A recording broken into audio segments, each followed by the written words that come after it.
So welcome to part 3 of our free training series, Licensed to Sell, with my co-founder and partner in crime, Simon Langridge. And better half, yes. I'm Bianca Board. We are the founders of Foxley, if you don't know us yet. And we are here to talk about how to beat the price gouge. So the top 10 value factors and how to sell on sell on value and not on price. So what we want to share with you today is how to change the client conversation from price to value with these factors. So Simon, take us away on value. Now, actually, before you do, sorry. Okay. I just wanted to say one thing, and maybe we can touch on it today, is that value first starts internally in your own self-worth. Yeah. So we always say mindset is 80% of the success equation, and the other 20% comes down to strategy and the tools and you know, the tactics and the marketing campaigns and everything that you use. So I guess, and it's not in our little handout, and if you haven't got that, please go to the email that we sent and download that. There's no opt-in for that, so grab that because that's what we're going to run through today, the little handbook.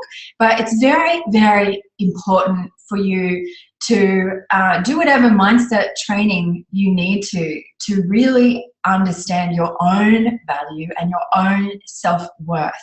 And in saying that, I'll hand that over to Simon. Thanks. I just wanted to touch on that before we dive in. Well, I think it's so true because I think so many designers that I get to talk to so often, they sound like they don't believe that they have an exceptionally strong worth. You know, they don't believe that they should be charging what they're charging, and they struggle with that concept. The amount of times that people, when they have that aha moment and realize, oh my God, I actually do know this stuff and people are really willing to pay for it, is staggering. It is so, you know, there's so many preconceived ideas that a lot of designers and people in the web industry have about what people will and won't pay. That is such a major mistake. You just need to realize that so many people, they're begging to find out what you know, and most of us take what we know for so granted. Yeah. Yeah. Like I talk to friends of mine that, you know I mean what I do. And the minute you start talking in the way, you know, like conversion strategies and all that sort of stuff, they just sit there and their eyes just fall out of their head and they go, oh my God, this is amazing. You can do this. Yeah, of course we can. This is what we do. Yeah. So and I think a lot of designers in our community anyway, a lot of people are working on their own. Yeah. And so, and I know they don't get that collaboration. Yeah, you don't have that collaboration. You're kind of in this bubble and you don't realize how much you know and how much your client doesn't know. So even the most basic things that you take for granted, they will be hanging on every word that you say when you just reframe that conversation. Mates of mine that, you know, have no interest in the web industry, when you have discussions with them, they are so excited and so interested and like, you know, genuinely, they're blown away that, you know, this industry is so well documented and, you know, the research and everything, there's just so much information there. It blows people's minds. And you've literally talked to, I think, probably nearly 10,000 small business owners personally now. We know it's definitely over 6,000 times that you've actually pitched, but you've talked to a lot more in lectures and things like that. You hear them in my dreams. Yeah, I know. I mean, his pitch is amazing. It doesn't even sound like a sales pitch. That's what, and it doesn't sound like selling at all. But you've sold over 1,000 websites now, and the conversations that I hear, because your office is right next door to mine, and over the years and everything, it really doesn't sound like you are selling on value at all. That's because I haven't met too many people that actually like selling, because, and I said in one of the other classes that we did, that selling is traditionally the language that we use is, you know, did you win the sale? Did you lose the sale? So it's a bit like combat. And so many people, you know, get very, very scared of the concept of combat. What this concept is, in the concept that I've tried to, you know, I suppose, perfect over the years, is something that doesn't feel like it's combat, something that actually feels like it's natural, something that is a bit of fun, that you actually enjoy the conversation.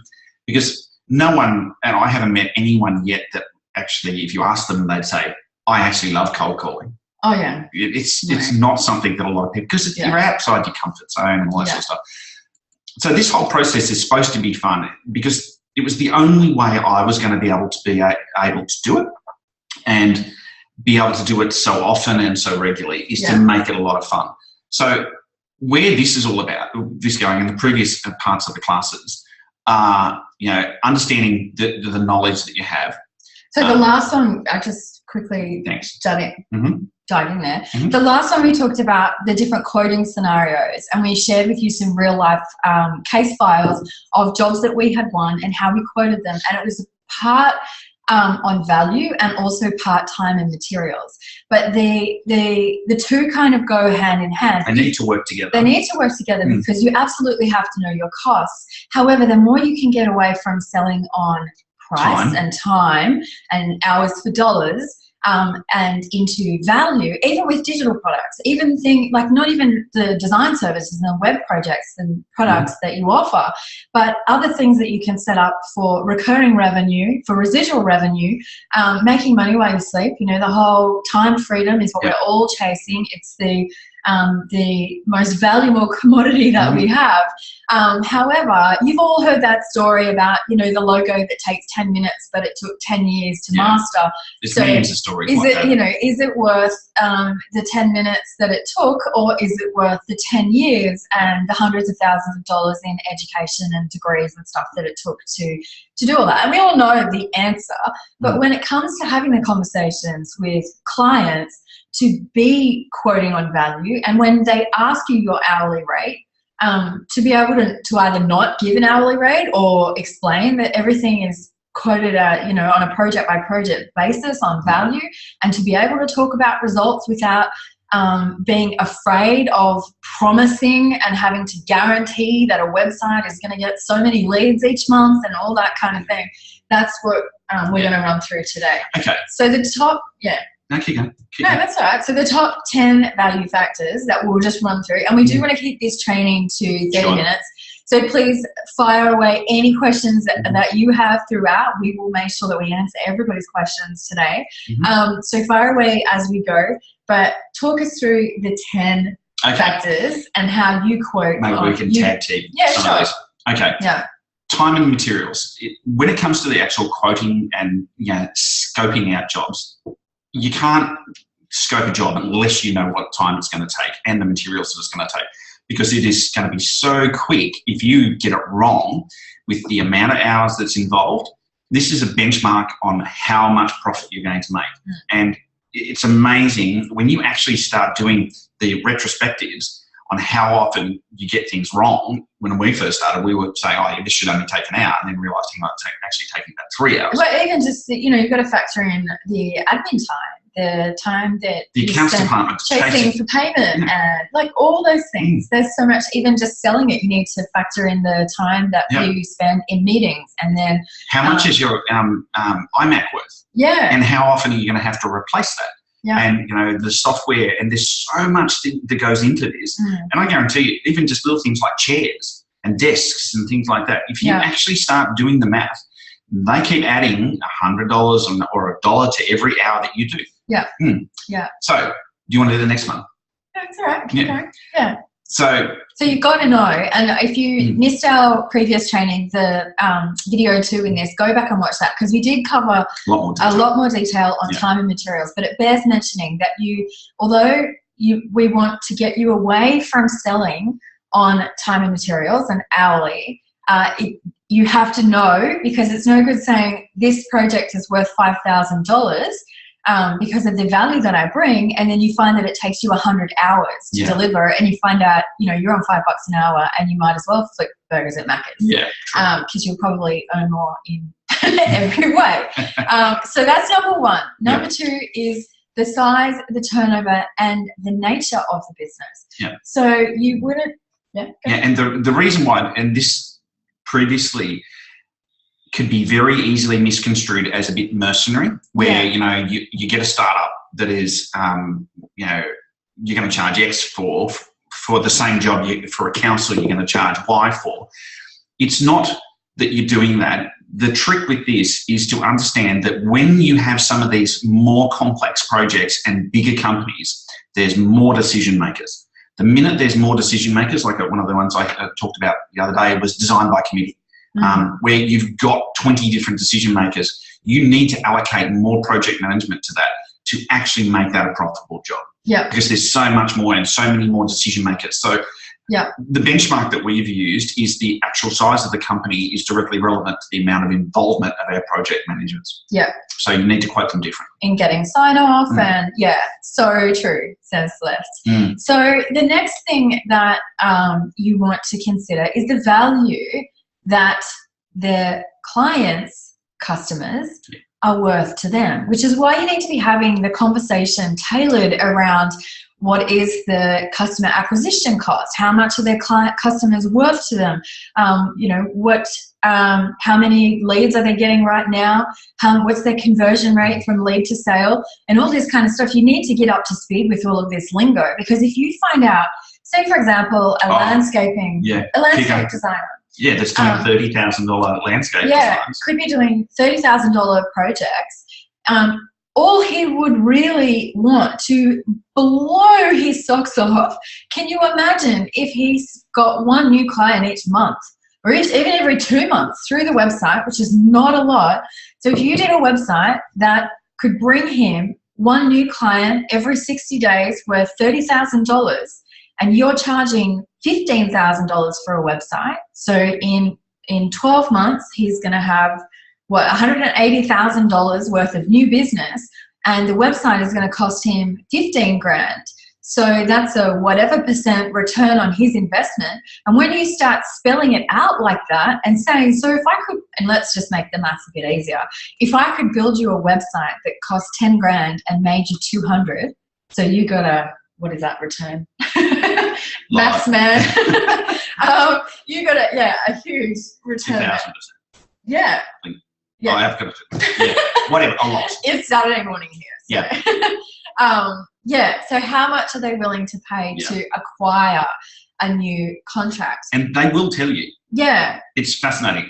Select questions. Can I promise that without also signing up the landscaper up to an SEO or a campaign package? Absolutely. And you're not promising that. You're saying what if. And, you know, this is absolutely, we are not being sneaky here. We are so ethical in how we do business and what promises we will and won't make. There's a lot of factors that go into those clients converting those into a sale. So we can never guarantee, because what if they have a terrible salesperson and we're sending a ton of leads through that website through a conversion strategy that we did? A competitor dumps stock. You know, there's so many different things that come into play here. But as a general rule, there is so much that you can, with mathematical certainty, you can discuss with your client and say, dude, this is how it works. Get access to their analytics account. Look at what their conversion rate is currently. Look at how much traffic they're getting. Look at what keywords people are coming in. Having an aha moment. It's never going to happen if they don't improve their website. Oh yeah, totally. And it's the old story. I can guarantee you something. If you do nothing, nothing will happen. It's quite funny because our style is more of, in a lot of cases, we're even doing the job of a business coach. You know, we're educating our clients on what lifetime value is and how to calculate it, and the customer acquisition cost, and getting inside their heads when it comes to basic business and marketing 101, because a lot of clients don't know this. They will not know their conversion rate. They won't know how much traffic. They don't even know what a conversion is. A lot of them don't even know what Google Analytics is, and nor do they have it installed. So you can easily get them to install it and share it with you, and you can look at where they're at now and then where they want to go.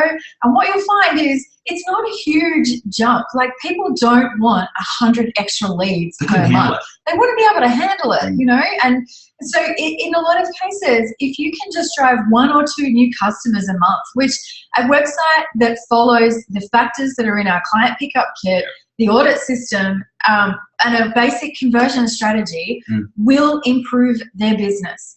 To what degree, we don't know. We have to do their website and test it for them, and we'll come back to them in 6 months' time and tell them how much it's improved their business. It's interesting. A lot of the websites that I have, and people come to me and ask, oh, can you improve this website? You look at it and it has no conversion strategy, and immediately I go, yes. And they go, oh, that was really quick. And it's like, you're not asking for the conversion. I would just start by that.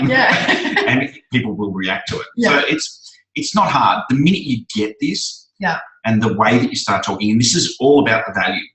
This is fascinating. This very much is getting it off your hourly rate. If they say, how much do you charge for a website? Early on in the conversation, you often say back to them, oh, look, it depends. Usually I would say, look, my average website's between X and Y. Because depending on the business, but it's one of those ones that where we did one for a company that spent 20 grand and they made 2 million out of it in 2 years. So, it's about value. But we say we can't really tell you how much until we understand more about your business. So if you've got time now, can we ask you some questions and whatever? Matthew's saying most of the businesses I work with don't have a clue on leads and conversions. They don't even know how many hits they get on their site each month. Yeah, exactly. They don't. A lot of them won't have analytics. Like we deal with your typical small business owner. We have a couple of thousand projects under our belt now. And maybe 1%, I don't know, that's a stab in the dark, but there's not a lot. And they would be the marketing consultants and possibly business coaches that might have a better idea about their business, but most of them don't. And so it's not hard to be a real authority, to be a real trusted advisor. Awesome, Celeste. Make sure you should do that with every single project. Make sure that clients are set up with Google Analytics. So the next part is the competition. So how competitive the market is. It's interesting if you start getting into this model and this way that you can start talking to your clients. The fact that you're talking this way is so different to everyone else. You're asking about their history, you're asking about their competition and saying, okay, what's your competitors doing? It's going to completely separate you from every other designer out there in the marketplace. And it's fascinating when you start doing this, and understanding how competitive things are, it really steps you out. So if someone is wanting to target a really fishing tackle, competitive keyword, or is in a really competitive niche versus someone else who has a really nice little advantage over their competition for where they sit, or it's not that competitive, then again, that is a factor that you need to take into consideration. It's going to take a hell, if someone's wanting to know fishing gear, and it's just a very broad market that's ridiculously competitive, it's going to take a hell of a lot more time and research to understand where you can fit into that model. Versus if they're going to take Murray cod fishing lures, which is an Australian fish, which is a considerably more niche market that's not got anywhere near as many competitors. That's obviously not going to take the time to research and work out. So there's price factors. Absolutely. And risk. So number 5 is risk. So what risk is involved if you get this wrong? So how much have they got riding on you making this work for them? Is their whole entire business dependent on it? So in the case of, a mum who wants to start an e-commerce shop and sell her baby's clothes and everything, and they're going to work from home, and this is their entire shop front, versus what? No, just what Heather said. I talked to 2 projects today I want to answer that. Who don't believe that their clients, they can get clients via their websites, a lawyer and a real estate trust call. Any suggestions? Project equals prospects. I've got a great one. And I actually did this in my television days, where a guy in the car industry said, television advertising doesn't work. And I've gone, cool, excellent. What I'm going to do is I'm going to sell every single car that you have in your car yard in the next 24 hours. And he goes, how are you going to do that? And I said, I'm going to put them at $1. So if you really think that television, same with websites, if you think that that's not going to bring you clients, then you're not going to care if I actually put every one of your services on there for $1. they won't let you do it. Just say it takes a bit of skill to get a price. Yeah. So the medium works. It's just a matter of working out the marketing that's going to get your margin that you want. Because I can guarantee you, I can sell your hourly rate at $1 an hour every day of the week. Yeah. It takes a bit of expertise. Same with the guys from the real estate. I mean, I've heard you say quite a lot. There's an actual statistic that 90% or 96% of people nowadays research a company online via the 97%, a company online before they buy from them. Before they even make any contacts with them, before they buy from them. So I don't know how they think. We just did it when we were at Port Douglas with restaurants. Yeah. Everyone's doing reviews and finding out this sort of stuff because it's fundamentally a change in the way we communicate. Yeah. But yeah, I'd have a little bit of fun with those two guys. What would you say in that websites are not going to bring them prospects? What can Heather say? I would just say to them that 97% of the population pre-research a company online. It is an absolute no-brainer that you will get clients out of this done right. Yeah. Done wrong, I can guarantee it will do nothing. Yeah.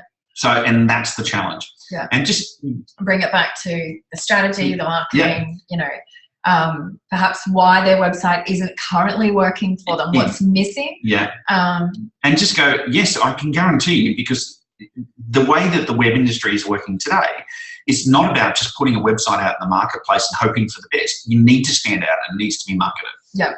Yeah.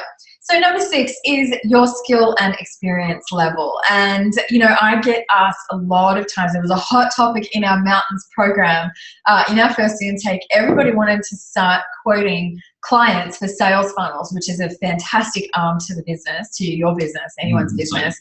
And it's saying, what should we quote? What should we quote? And I was like, hang on a minute, because I can't tell you what to quote. Like, pricing is such a tricky one. And someone who has, 5 years worth of Facebook ads experience under their belt might be able to charge more than someone who doesn't and is brand new to this and has only built out one funnel for themselves and hasn't gotten any results for any clients yet. So, so this is a really big one, which you have to factor in your university degrees, the number of years you've been in business, the results you get for clients, your track record, case studies, testimonials, your Google reviews. The beauty of, it's also tied to number 7, the track record that you've got. Oh yeah, absolutely. Yeah.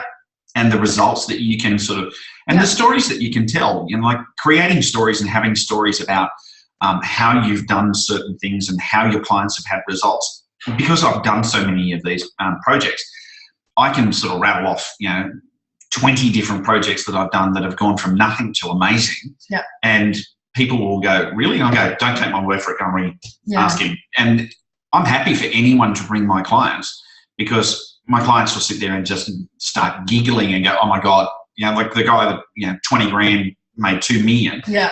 I bring him up now, he giggles like a 2-year-old. Yeah. It's like, what are we doing, Simon? Yeah.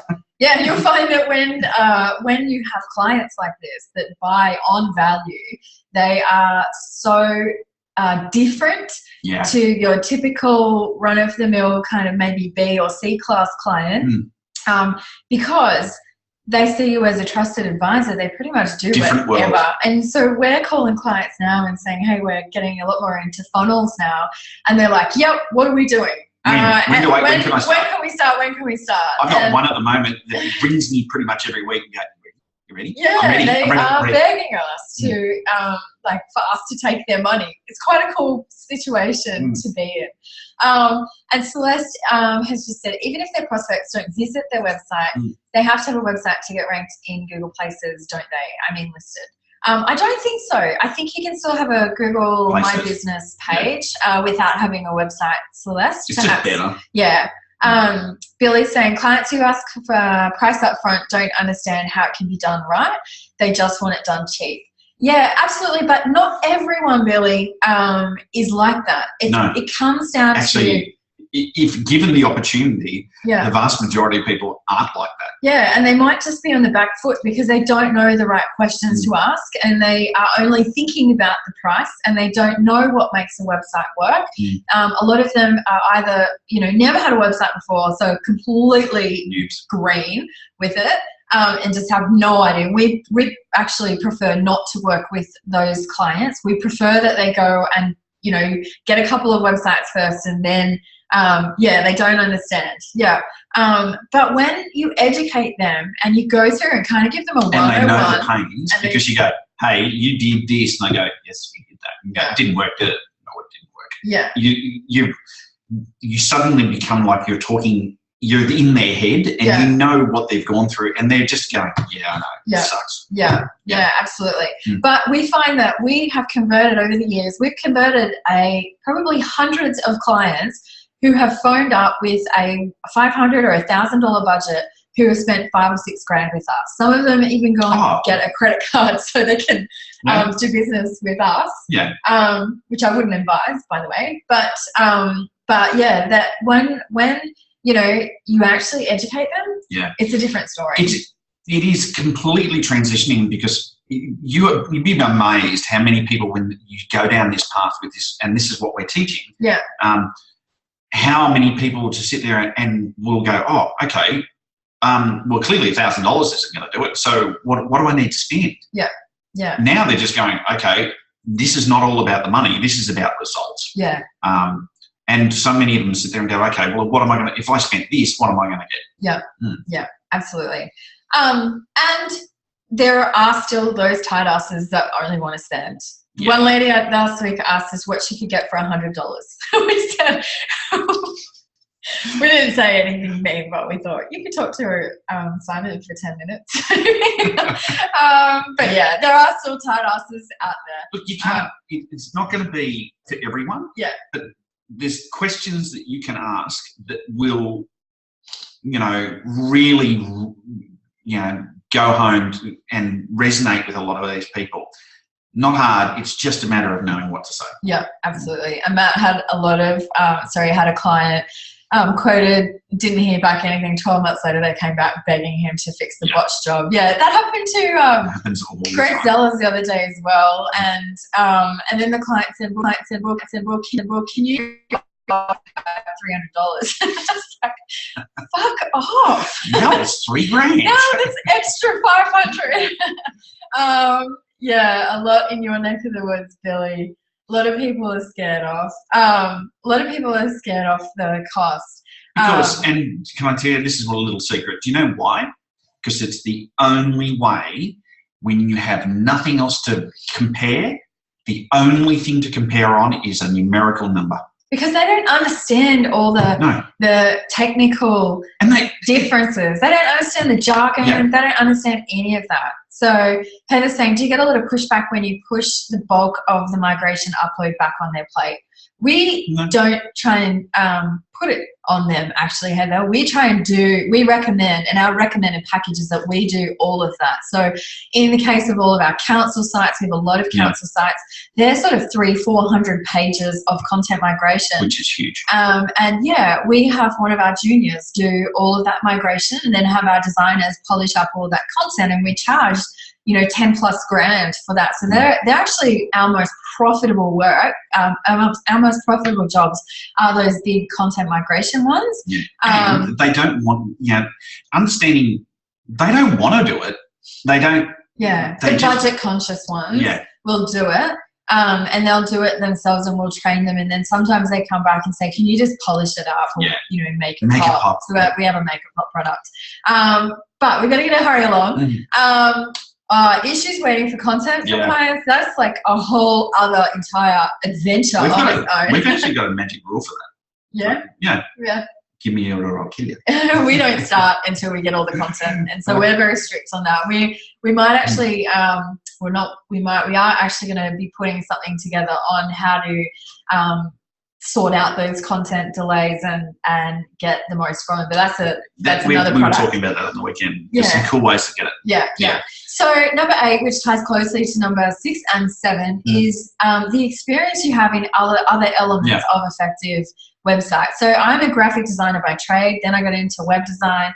But I've spent my life, the last sort of 15 years, I've thrown myself and spent hundreds of thousands of dollars into conversion optimization and marketing and copywriting and web design and whatever.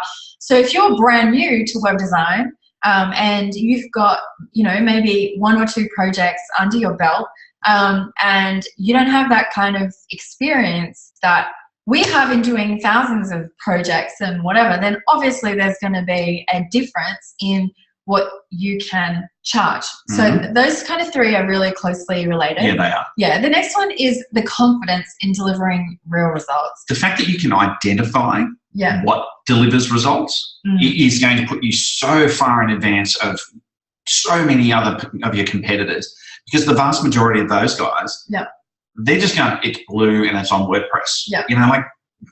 They're all talking about platform, by the way. So the platform is not where it is at all. You need nothing to do with it. You need to be able to confidently, Little secret, your client couldn't give a shit. Yeah. You could sit there and go, I'm going to build your website on that. And they're going to go, cool, is it making me money? Yeah. Yeah. They don't care. Yeah. So you might start out coding a $2,000 website. My first web project ever, I think, was $3,000. Then I started to get really busy, so I put it up like to $4,000, and then $5,000, and then $6,000, and then $7,000, and then $8,000, and then before I knew it, I was doing projects for $50,000 to $100,000. I found for me that I like doing projects around. I like working on small 5 to 10 business. Yeah, 5 to 10 really is our sweet spot now. The expectations aren't as high as a $50K project. They're actually more profitable when you have a good system. Smash them out. When you've got a really cool system. I'm finding, like we did one the other day, $8,000, 3 weeks. Yeah. Done. In and out. Yeah. And it really looks absolutely amazing. Yeah. Absolutely. So the last one is, because we are running out of time, so please put your questions in if you want to pick Simon's brain. He is honestly a sales god without being a slimy sales icky sort of say. He's taken the ick out of sales, which I love because I hate sales as well. But is your experience in running a business? So is this your first year in business, or are you a seasoned pro?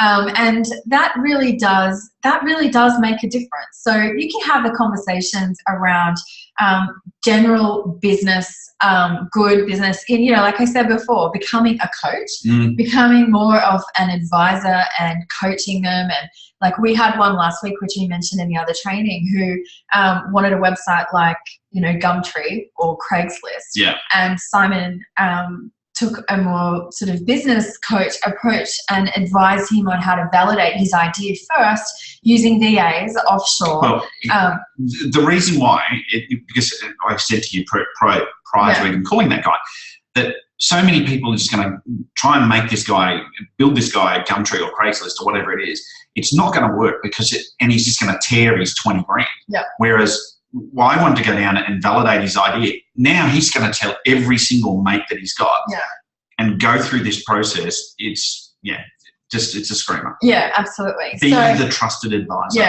Yeah. And the more you can learn about business and more particularly marketing and online marketing, the more you can charge, the more you can get away from hours for dollars, and the more that you can charge on value. Julia's question. So Julia's question, our existing client sites are on average 7 years old, not responsive, but still performing quite well. How to convince them to upgrade at a higher price comparing to what they paid us before. The struggle is real. What would be your approach? Main buttons to push. Thank you. And we do this all the time because, a couple of things. One, the web industry has changed.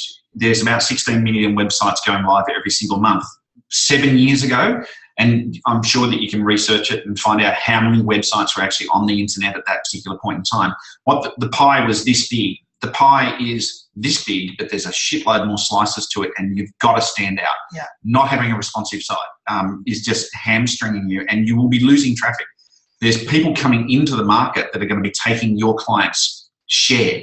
So how I would go about it would be, I say to people, lifetime expectancy of a website's about 2 years. After that, it's time for a refresh because this industry is exploding and the speed at which it's changing is just out of control. And like every advertising campaign, and that's how I would address it, every advertising campaign runs out of puff. Yeah. So today, 7 years ago, it wasn't a thing. I'd argue that would be hurting their business more than hindering if they're 7 years old. Because just the design alone would have changed so much in that time. Yeah, so I would go down the pain and say, how many leads are you getting versus how many leads are you getting today? Today it's a lot more complex and there's a lot more time that goes into actually getting a result for your website. So thus a lot more time means a lot more resources, means a lot more cost. But the main thing to push is your website bringing you leads? 9 times out of 10, they're going to go, oh, I don't know. That's what it's all about today. You can get a website to really generate leads, but it's just a matter of time before your competitors take their marketplace, and it's going to cost them 20 times the amount to get it back. Yeah. And we're doing redesigns for clients all the time, and we're charging like $4,000 to $5,000 to do a redesign these days. We used to offer it as part of the ongoings, but we've stopped that a couple of years ago because it was no longer profitable for us to do that. And so, we are migrating people now into a new design and copying over their content and everything and charging $4,000 or $5,000. We have a new shop coming soon. I think we might be this might be a good time to chat about what updates, changes, improvements we can make to the current website as our online sales are increasing year on year, which is great. That's a standard. That's one of the responses that you've had. Yeah, and so you could go back, Julia, and say, and imagine how much more that you could improve. We can improve that together this year with the new redesign because your current one is quite dated and whatever. Just because it was done 7 years ago, you've got 7 more years experience under your belt. You've invested in all these other courses and training programs now. You've educated yourself. You put a hell of a lot more time now because it is now so much more complicated than what it was 7 years ago. You've got a lot of ace cards there's so much more competition. So the pie is getting bigger, sure, but their slice of the pie is getting smaller. Get a website that actually converts because the industry is so much. 7 years ago, it'd be interesting to know the exact numbers. But I'd be asking those questions and go, cool, how many people are you getting to go to your website? What's it turning over per month now versus what was it? And then do the maths and say, well, this is the share you had at that point. So that pretty much, we are 7 minutes over time, and we want to keep this to 30 minutes or so today. Thank you, Julia. Thanks, everyone. If no one has any more questions, we will wrap it up. This is part 3. So this concludes our free 3-part training series called License to Sell. And in the next few days, you are going to see from us the 4th video, which is all about Simon's new sales adventure, which is coming up, called License to Sell, which is an 8-week coaching program led by my man himself, the guru of all things sales, and to basically coach you through how to have these conversations and sell on value, not price. So we go into a lot more detail. We give you all the scripts. You hear Simon's actual real life sales calls. You have, you know how to handle all the objections, all the top 21 or so different objections that you'll come up against. Julia, at the moment I'm absolutely flat out between mountains and ongoing projects. Mountains rules, by the way. Thank you. Realistically, I'm looking at the second intake. When is it licensed to sell? We don't know yet, Julia. Probably about 6 months. So probably around October. And if you're doing mountains, then it's best to focus on that, because that is a lot of work for you to get out over the next 12 weeks. So Matthew says, I need to work out how to work out my worth as a one-man band. I did see the last meeting, but that was part was glossed over for a one-man band. What do you mean by that, Matthew? The license to sell is in 6 months. No, license to sell, the first intake, Heather, is next week. Starts next week. Starts next week on the 6th. We doors open. Oh, the cost per hour. Sorry, I'll just finish answering one question at a time. So Heather, it starts next week. It opens on the 4th, which is Tuesday in Australia, so Monday night in US time. Yep.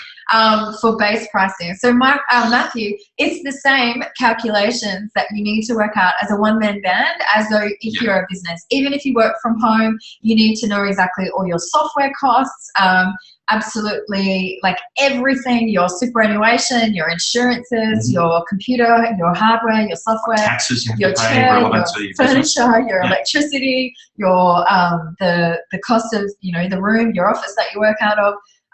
You need to be able to figure that out for whether you're one. Because it'll scare you if you actually drill down to that number. It'll scare you what it'll add up to. And how much you want to be making per year. So how much money do you want to have left over when all is said and done and you've paid all of your suppliers, your expenses, your cost of doing business? What do you want to earn? And that goes into it as well. Divided by the hours per day. Yep, absolutely. Yeah. And so and how many hours per day you want to work. Yeah, exactly. So you need to factor all of that in. And we do give you calculators in License to Sell on how to work all this out. We have Excel spreadsheets that we share with you, as well as really fantastic ways of tracking your sales and, really put you on the path. That comes in week 8. So we give you all the tools that you need to be able to do all of that. Are you sending out an enrollment announcement for License to Sell? Yes, Tony, we are, and that comes on Tuesday, our time. So you will see that email, and you'll see the page which tells you all about. It's 8 weeks. It's going to be and some of the results that we've been getting in the beta are mind-bending. Yeah. They're absolutely fascinating. Yeah. So it's going to be a lot of fun. We really hope that you can join us. And we will wrap that up for today. So if you came in late, there will be a recording of this going up in the next couple of days. We'll shoot it out. And thank you for joining us. Thanks for participating. I know it's Saturday morning, so we'll let you go and enjoy your weekend or your Friday night, or Billy, go to bed and get some sleep. Or go out. Or go out and have some beers. It's probably like 12:30 a.m. over there now. Bed. Thanks so much for tuning in, guys. And and we will talk to you again soon. No worries. 12:40. Crazy. Thanks, guys.